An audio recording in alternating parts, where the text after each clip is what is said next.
The Vanderbilt Commodores need size in the paint to succeed next year. It's report card time. Let's get it. You are Locked On Vandy, your daily podcast on the Vanderbilt Commodores, part of the Locked On Podcast Network, your team every day. Yo, what's up? It's the Locked On Vandy podcast on the Locked On Podcast Network. I'm your host, Corey Burton. On this episode, we will discuss Vanderbilt season as a whole. Yes, it is indeed report card time. So how did the Commodores do? Well, the St. Mary's game showed once again what Vanderbilt needs to in the roster to get back to the dance. Size in the paint, a sharpshooter is a good place to start. Well, the good news is that Mark Byington has established Vanderbilt as a place that you want to play. Also, we're blazing through spring practice, and the vibe around the program is super positive. The energy, the competitiveness is great, and that competition is seeing some guys emerge in some positions of need. That's very exciting. And then we wrap the show by discussing the Vandyboys sweep of the Aggies. Are they back on track? Are they starting to figure some things out? Pitching was great. Hitting was good. Things are looking up for the Vandyboys. So today's episode is brought to you by Game Time. Download the Game Time app, create an account, and use code LOCKEDONCollege for $20 off your first purchase. Thanks for making Locked On Vandy your first listen each and every day. We are free and available wherever you get your podcast and on YouTube as a part of the Locked On Podcast Network, your team every day. So going back to basketball, yes, it is report card time, right? And it is it's time to kind of reflect in order to look forward to see what Vanderbilt needs to add to the roster in order to ensure success again next season. So here is the report card. This is kind of how I saw the season shaking out. What was the most important thing for Vanderbilt and Mark Byington to do was to come in and establish an identity. And we knew coming in that was going to be tough, and having all of the pieces immediately was going to be a very tall order, next to impossible, or so we thought. But he has been able to establish an identity. That identity is tough, gritty, resilient. They're a team that has good scoring. They're a team that's really tough on defense. Really, they get after you, and you can't really knock them out. It takes a lot to knock them out. Very few blowouts, which is surprising given the situation of how the roster was constructed and how this was a brand new built from total scratch. No existing pieces. Well, actually, technically one existing piece, and he's already in the portal, so we're not going to talk about him. But he never played anyway. But that was the first thing on Mark Byington's checklist. I thought everybody in college basketball thought if he could establish that identity, whatever that was going to be, he comes in with that positionless basketball thing. Whatever that could have been was going to be great for Vanderbilt. And any sort of viable talk to play in postseason play was going to be good, was going to mean that it was a success. And here we are. That identity was established. They got some great wins. Again, they took a fresh roster to the NCAA tournament. They had 5 quad one wins. It was a huge turnaround. I think it was 11 games, 11 win turnaround. Some games in there that also could have been won. We look at it kind of like we look at football. There were some games in there that could have been won, like the second Tennessee game at Thompson Bowling Arena. You have a huge lead coming out of halftime, and you just kind of fall apart a little bit after halftime. And some of that is just, this group really didn't have a whole lot of time to train together to be able to get through these adverse situations, to be able to, have the physical and mental strength as a unit to be able to withstand an onslaught like Tennessee gave, or like an onslaught like Oklahoma gave, or, coming off of a huge week in which you beat like two top 12 teams with Texas A&M and Missouri that week to essentially clinch. That's when they locked up the NCAA tournament spot. To be able to have the focus to come back against Arkansas, to come back against Georgia, to laid an egg against Arkansas and then just ran into a desperate Georgia team that was trying to do whatever they could, scratch, claw, gouge, whatever they could to get to the NCAA tournament, and they did just that. Although they got embarrassed by Gonzaga, but it's a very, I don't want to say immature. That's not really the right word because they did a lot of mature things emotionally and mentally. But I think largely just an underdeveloped mentality with this team. So that led to, unfortunately, a lot of inconsistency, right? And this team was a big man in the paint. I mean, Jalen Carey and Devin McLaughlin played out of their freaking minds. But when those guys got in foul trouble, you didn't have anything else. J.Q. Roberts was admirable. But again, if you're relying on him to be your big guy, you're going to be in trouble, right? So you have to kind of look at it as, hey, we are. If you're sitting there with Vanderbilt, you're sitting there going, okay, if we had some size in the paint, if we had a big 6'11" guy that could rebound, we're probably reacting to the win or the loss against Alabama today, right? As I record this on a Sunday. Or if you're a sharpshooter, maybe a guy that can hit some threes, maybe there's a couple of games out there that you win because you have a guy that can, it's going to be almost automatic from 3-point land, like a sharpshooter. Because you had a bunch of scorers, trying to make their way as a shooter, like Jason Edwards. I thought he was the MVP of the team so far, but he's not a shooter. He's a scorer. He's a disher. He's a point guard. He is a scoring guy. He just gets to the basket. He finds ways to score. He finds ways to get to the free throw line. And he brings high energy to the team. That is his goal. He is not a pure shooter. You can just tell he's not comfortable doing that. And that's okay. You need a guy like that. You need a guy that can just be a pure scorer and somebody that's just going to get to the rim and get to the bucket. Tyler Tanner is going to be the exact same way. I think Tanner's probably a little bit better of a shooter than Edwards, but I think Tanner's right on track there. Of course, he played like a freshman in a lot of scenarios, but again, that guy's going to be special as well. But really what it boils down to was with a proper big man and at least one person that can shoot. I mean, I like Tyler Nickel. He's admirable as a shooter, but he's probably not consistent enough as a shooter. He could probably develop that over the offseason, but you just need somebody that can come in and just splash on demand, right? But this, what ended up biting this team, which again, an NCAA tournament berth in year one with a fresh roster is absolutely amazing. So I don't want that. I don't want whatever I say next to take away from that, but they were just a little bit too inconsistent. They were good enough. They were plenty talented enough. They were well coached enough to make a really good run, right? I thought they could. I thought they were, even with all their flaws, they were better than St. Mary's. It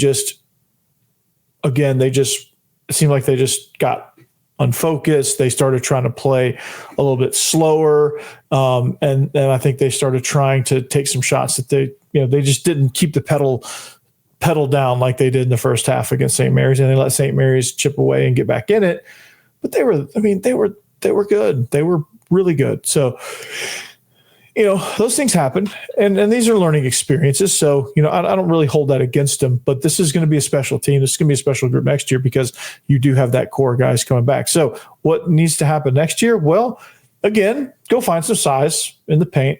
You got killed down low. So that's your number one priority. You need to go find size. You need to find that in the portal. You need to go look, because if you go back, every loss report that I did, every reaction, the key element is got crushed down low, could not rebound, couldn't defend in the paint, got bullied.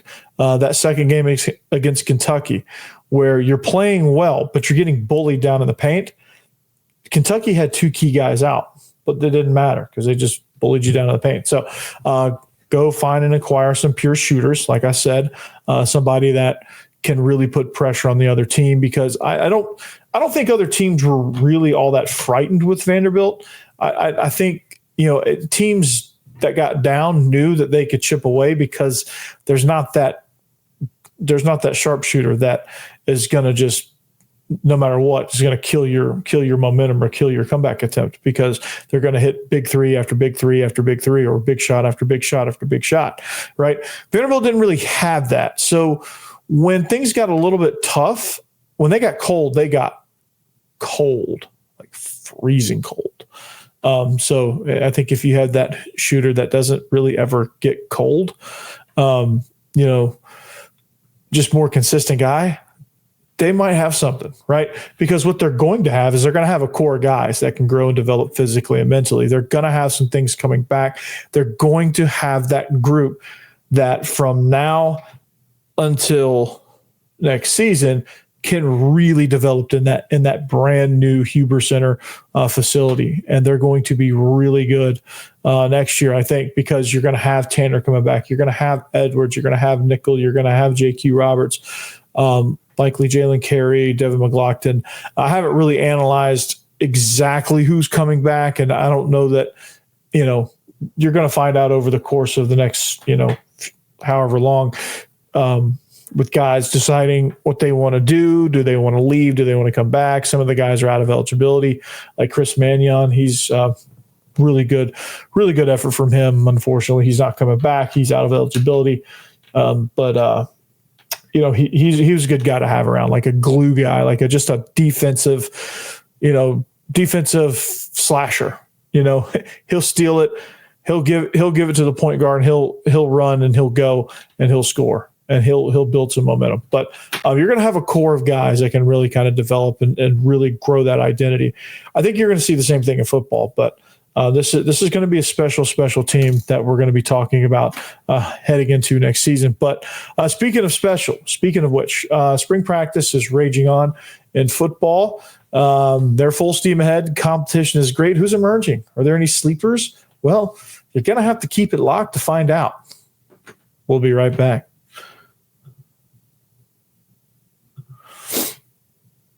Hey, quick, get that 5-hour energy if you're losing steam, right? Because daylight savings snuck up on us again. And if you're feeling that lost hour of sleep, 5-hour energy has your back. That extra sunshine means more time for fun, but sometimes you just need a little boost to power through. Whether you're staying up late watching NCAA tournament games, squeezing in a round of golf after work, or just trying to keep up with your busy day, 5-hour energy gives you that quick, refreshing pick-me-up whenever you need it, right? So I've been staying up late watching all this tournament action, and 5-hour energy helps me keep up the next day. The tournament snoozies, right? With longer days, I love getting outside for a hike or a run. And you know what? Tropical Burst is my go-to for a quick boost. That's probably the best flavor they have. So whether I'm at a game or traveling, 5-hour energy is easy to grab and keeps me feeling refreshed. So head to 5hourenergy.com to find over 15 flavors to choose from, including watermelon, blue raspberry, and peach mango, or even tropical burst. You can even build your own 12-pack or 24-pack, depending on what you want, and it can be delivered right to your door. And do you need one now? Well, you can grab a 5-hour energy shot at your local grocery or convenience store. They're everywhere. So stock up today and stay energized.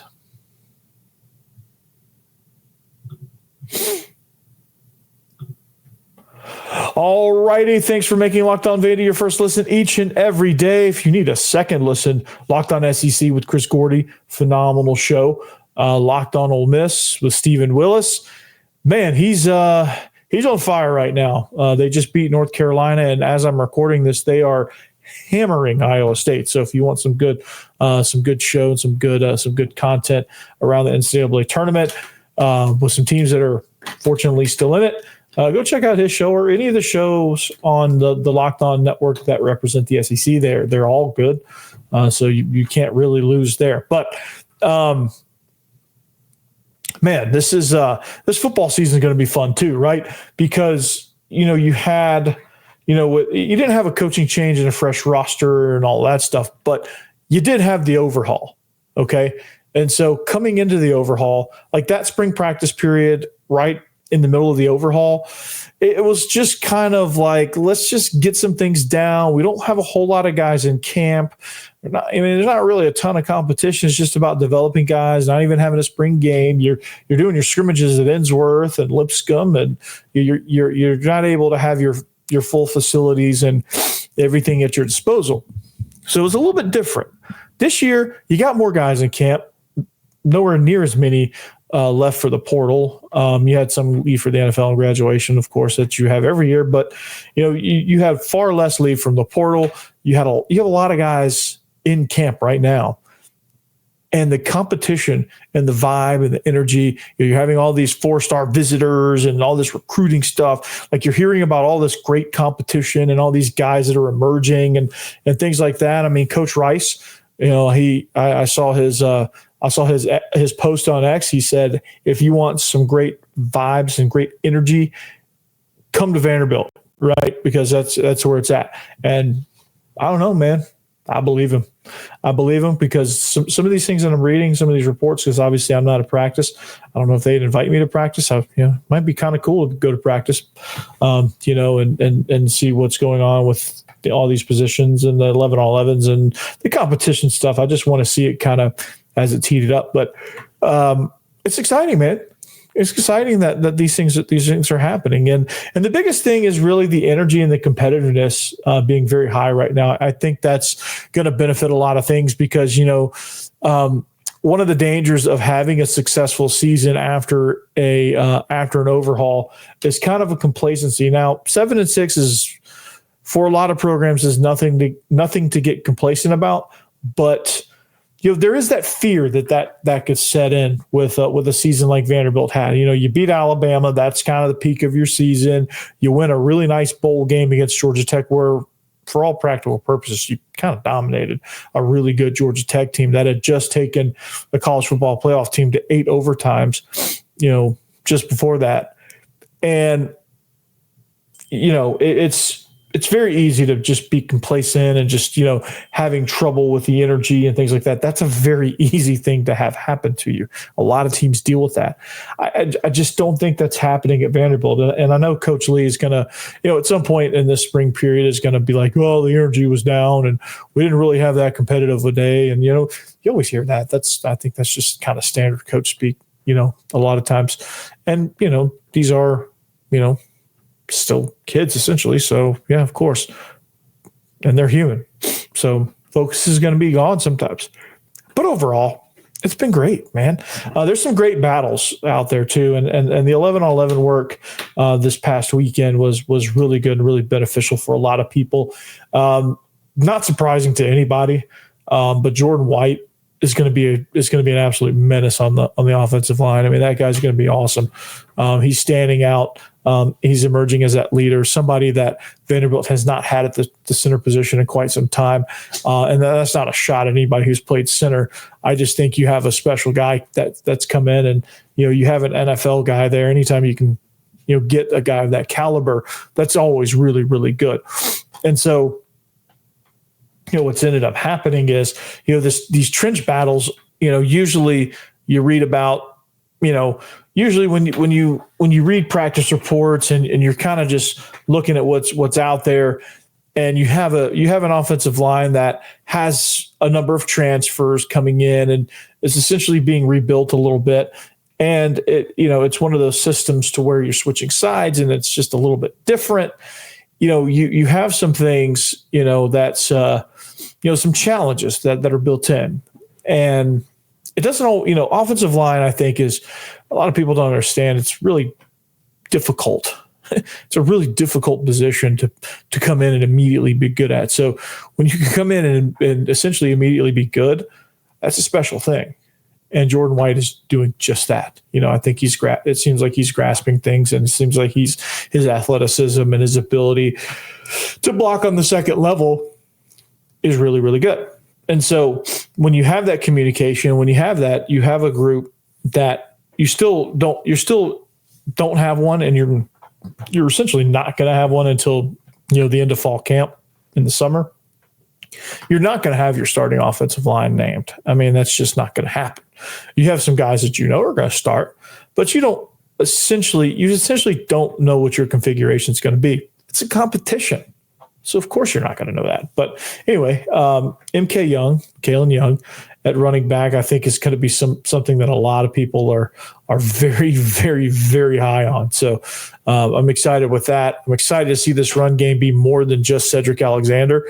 I think if you have three viable guys there that can all do slightly different things, that's dangerous, man, because you have some guy named Diego Pavi. I don't know if you guys have heard of him, but that's going to be good. But and a couple other guys as I'm quickly running out of time, but I will touch on these, and then we'll talk more about them throughout the week. But two guys that I've really been hearing a lot about is Nick Rinaldi and Carson Lawrence. Carson Lawrence coming in from Macaulay, knew he was going to be really good.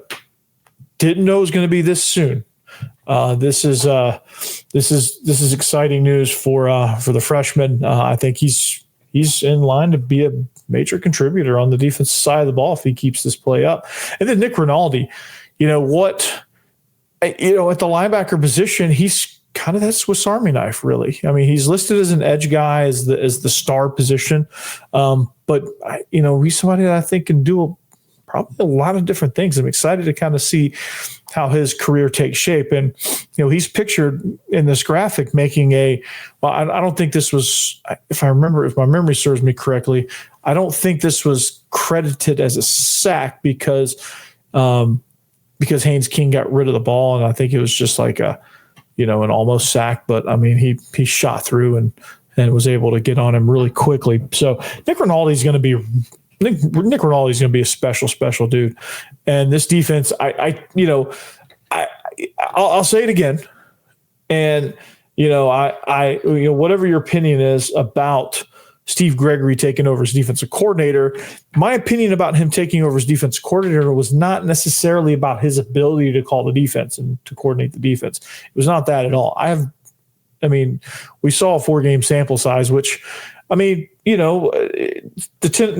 that he was calling the defense now against Tennessee, that's a little concerning because you weren't able to get pressure on Nico Iamaleava. But, nonetheless, a lot of things he did do was really good. And the fact that I think, Clark Lee seems to have changed a little bit in the sense of, and he even admitted it.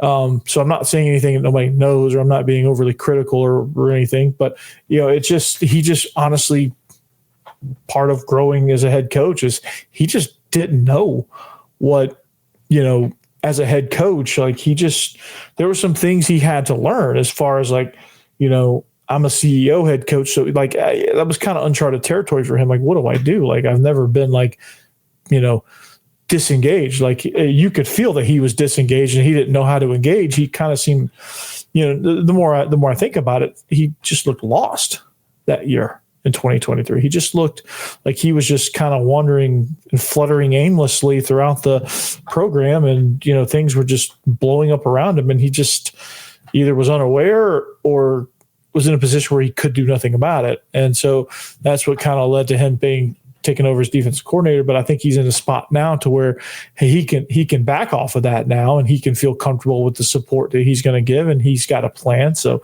I'm digging that. So this is, I think this is going to be a much, much better attempt at it. But again, my concern was like, hey, it's not broke. Why are we trying to fix it? I was kind of just like, man, I don't love that. But, I still don't love the idea of if it's not broke, don't fix it. But, I think this kind of goes into preventative maintenance, I guess, with him. Like, okay, well, it's going to be broken if I continue doing what I'm doing. This is probably Clark Lee, rationalizing why he made this move when he ultimately didn't necessarily need to, or at least to us, he didn't really need to because things were going good defensively, but he felt like he needed to. So I think he has a better understanding of what he needs, and I think he has a better understanding. Having Jerry Kill around really helps that a lot too. So, but speaking of which, if you're worried about baseball, well, Don't be. Vandyboys got a sweep of the Aggies. They're 15-0 at home. Like, that's pretty dang good. We'll talk about it next.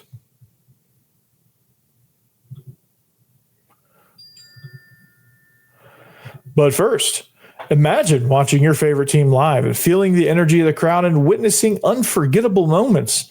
There's nothing like experiencing a big game in person.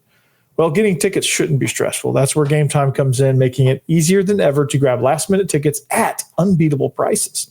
So, Game Time curation makes it easier to find better value, free tickets to sports, to concerts, comedy, theater, whatever you want to go to, right? And, it's easy ticket shopping, right? So I just checked the Game Time app, and there are amazing deals on some huge matchups coming up. There's some great events here in the Nashville area as well. They have super deals too, which means they have the lowest price guarantee, or Game Time will credit you 110% of the difference. And do you like peace of mind? I like peace of mind. And with seat views before you buy, no surprise fees, and a lowest price guarantee, you can book with total confidence. Imagine going to a Yankees game and realizing that you're sitting in an obstructed view seat and you could have changed that. Not the greatest of things, right? But with Game Time, you ain't got to worry about that because you can see your seats before you buy. So take the guesswork out of buying tickets with Game Time. Download the Game Time app, create an account, and use code LOCKEDONCollege for $20 off your first purchase. That's LOCKEDONCOLLEGE for $20 off. Download Game Time today. Last minute tickets, lowest price, guaranteed.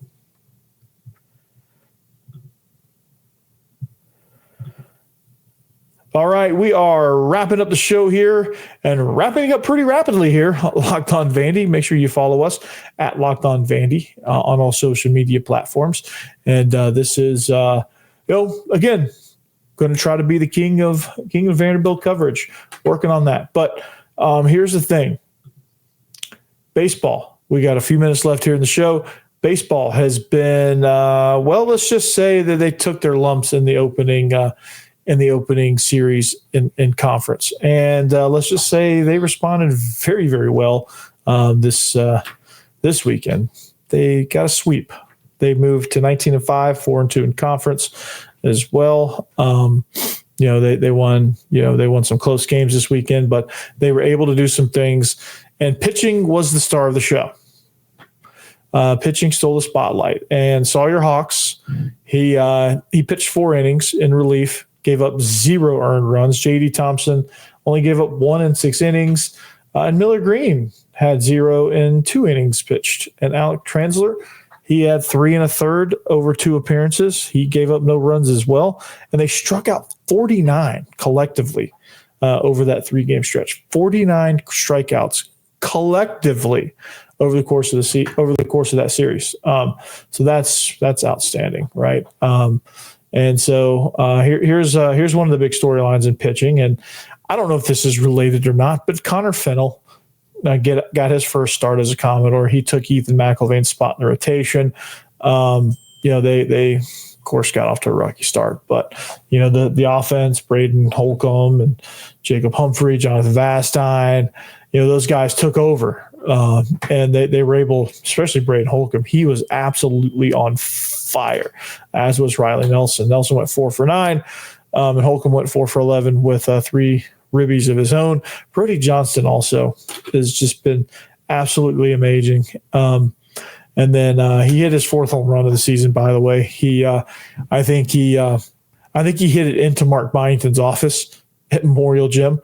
RJ Austin, course, just continues to rake as well. It's been a run, and this is, a lot of times when you talk about baseball, you talk about like 1 or 2 guys that are doing all the hitting, and you have like one ace that really kind of dominates the pitching, and everybody else is just kind of there and contributing a little bit. But I mean, you could legitimately look at everybody in that lineup and go, okay, he contributed here, he contributed there, he contributed here and there, and this pitcher, he was good over multiple appearances. This starter, although he got roughed up a little bit, he settled in. Or Cody Bowker, 4 2/3, he allowed 1 hit. Came out early. Kranzler came in relief. The offense was helping out, and they helped out just enough, right? And Ethan McIlvaine came in and pitched fairly well in relief, and maybe maybe we're going to find out that he's a heck of a reliever. And there's plenty of MLB jobs out there for relief pitchers, bullpen guys. Maybe McIlvaine's going to be that guy. He has a lot of talent. You just don't quite know what to do with him just yet. So lots of great things happening with this baseball team. Baseball's a patient sport. And baseball is one of those sports where it's not going to happen overnight, and it's not going to probably happen consistently. It's just that type of sport. 30% is consistent in baseball. If you hit the ball 30% of the time, you're going to be really good. There's, a career 40% hitter is probably considered one of the greatest hitters of all time, Ted Williams. It's that kind of sport. And so you have to kind of take that as it is and take that as, hey, bullpens are going to struggle occasionally. There's going to be some lapses in hitting. It's just, can you do it more times than not? Can you put it all together and can you bounce back after a rough weekend, right? You go down to Auburn, you take one on the chin, except for the first night. You lose the series, but there's some things, there's ways of losing. Like the concerning ways of losing, you just go and just get shelled every time out. Like your losses are just getting bombed, which I think happened a lot of times to last year's team. Like you saw the wins and you're like, it's just still not very convinced. But then this year's team, you're like, even in the losses, you're like, it really wasn't that bad. Auburn they had a better night. Like, it's really not that bad. There's really not that much there. So anyway, we'll continue to dissect Vanderbilt baseball as we go, as the march to Omaha. It's the teams that can bounce back are the teams that are going to be in Omaha in the thick of it. So pitching, it's good to have good pitching. That's what really counts in regional, super regional, and College World Series play. Anyway, that's all we got. Let's get this week off to a great week. Let's get this week off to a great start. Let's have another good one. Spring practice is going to continue to rage on. Basketball, I'm sure you're going to hear some portal stories and then we'll just keep on trucking. But until then, anchor down. The NCAA tournament is here, and so is the Bracket Breakdown. Locked On Podcast Network and Amazon Fire TV channels are teaming up to deliver NCAA tournament coverage like never before. Watch studio shows featuring former players and Locked On's local experts as they guide you through every upset, buzzer beater, and bracket matchup. Stream it all for free on Amazon Fire TV channel. Search Bracket Breakdown to see it all for free. It's your team every day. Until then, anchor down. Peace.